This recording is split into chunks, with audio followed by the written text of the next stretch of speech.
আসসালামু আলাইকুম।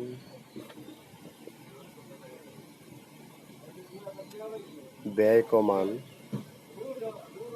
অপচয় রোধ করুন এ বিষয়ে আলোচনা।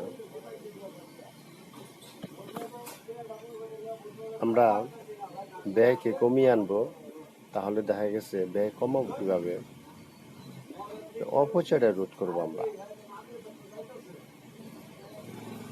আমরা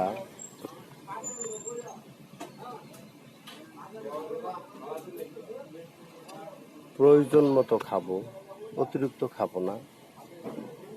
আপনার বিভিন্ন আইটেমের তরকারি প্রয়োজন নাই, একটা তরকারি করেন, ভর্তা করেন যেটা মন চায়, এবং দিনের খাবার লিস্ট করেন।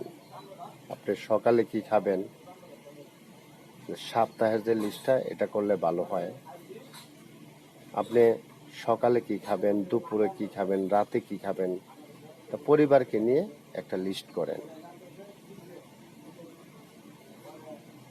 এক সপ্তাহের একটা লিস্ট করেন।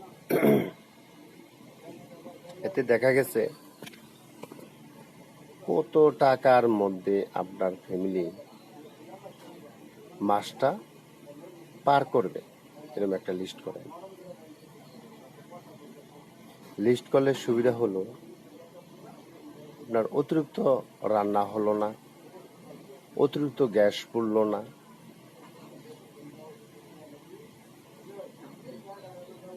অতিরিক্ত সময় লাগলো না খাবারে। খাবার যে তৈরিটার সময়টা, বেশি একটা সময় লাগলো না। আমরা আপনার অতিরিক্ত একটা ব্যয়, যে মাস শেষে একটা হতাশ, ঋণ হয়ে গেল, এই অবস্থা হইল না।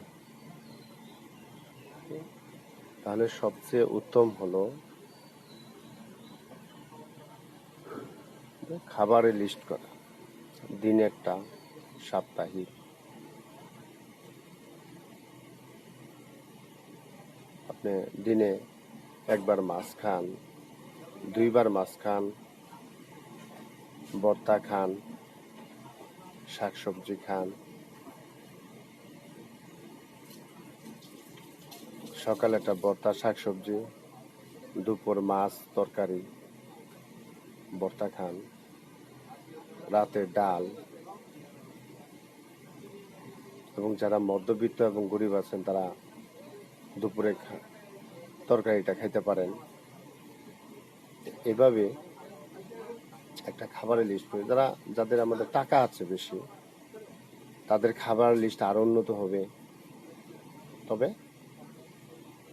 আমার ইনকাম যদি 10,000 টাকা হয়, 12,000 টাকা হয়, তো কিভাবে আমার 8,000 বা 9,000 টাকার মধ্যে খাবার মাসে শেষ করা যাবে বা ফুলফিল হবে, সেই চিন্তা করে আমরা লিস্ট বানাবো। আরো কম ইনকামের লোক আছে, 5,000, 6,000, 7,000, তারা কি করবেন, এইভাবে একটা লিস্ট করবেন। তাহলে ঋণ হবে না। অন্যের কিছু খাইতে গেলে দিতে হবে, আর দিতে গেলে নাও পাইতে পারেন, আপনার বান্দিগিরি খাটতে হবে, জেল খাটতে হবে টাকা না দিতে পারলে। এই সমস্ত বিষয় থেকে আমরা ঋণ পাপ থেকে দূরে থাকবো। তাহলে দেখা গেছে পরিবারের সুখ থাকবে, ঝগড়া থাকবে না। বন্ধু বান্ধব আছে, তবে সেটা বেশি থাকবে না, 1-2 জন থাকবে, একজন হলে ভালো হয়।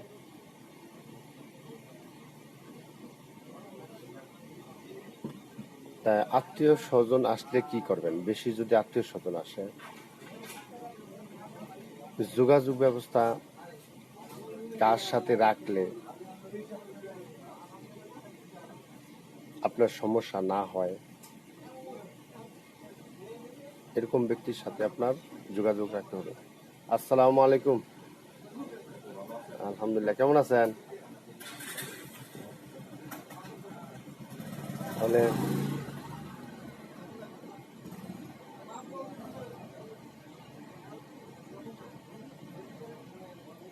কার সাথে যোগাযোগ রাখলে আপনার সমস্যা না হয়, এরকম ব্যক্তির সাথে আপনার বেশি যোগাযোগ রাখতে হবে।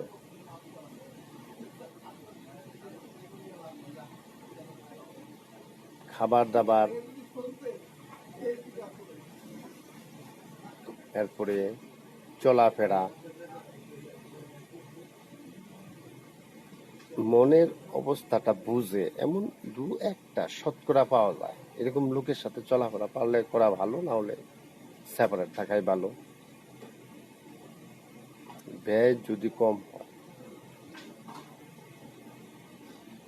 তাহলে আমার পরিমাণ মতো হয়, তাহলে আমার হাত পাততে হচ্ছে না, ঋণ করতে হচ্ছে না, সংসারে অশান্তি হচ্ছে না, স্বামী স্ত্রী ঝগড়া হচ্ছে না। আর ওয়াইফ যদি কিছু আবদার করে বসে বা নিজের কোনো চাহিদা থাকে, তাহলে ওই হিসাবের মধ্য থেকে বের হয়ে আসবে সম্ভব কিনা বা আর কিছু করতে হবে কিনা। খুব গুরুত্বপূর্ণ পয়েন্ট বলতেছি, আপনারা শুনেন। আসলে আমি জানি না, আপনারা যদি আমাকে সাবস্ক্রাইব করেন, আমার সাবস্ক্রাইবারের সংখ্যা কম, এখন 19 জন আছে। 50 জন হলে সরাসরি লাইভ হবে, আপনাদের সাথে কথা হচ্ছে আপলোড করে। গুরুত্বপূর্ণ পয়েন্ট হলো আপনার আমার চলাফেরা হিসাবের মধ্য থেকে শান্তি ফিরে আসবে। কে কি করে দেবে, কই গেলে এটা হবে এটা হবে, এগুলো বন্ধ। নিজের যা যোগ্যতা আছে, যোগ্যতাকে কাজে লাগে যদি একমাত্র নিজের ইনকাম দিয়ে চলা যায়, একমাত্র সুখ পাওয়া যায়, অশান্তি দূর হয়।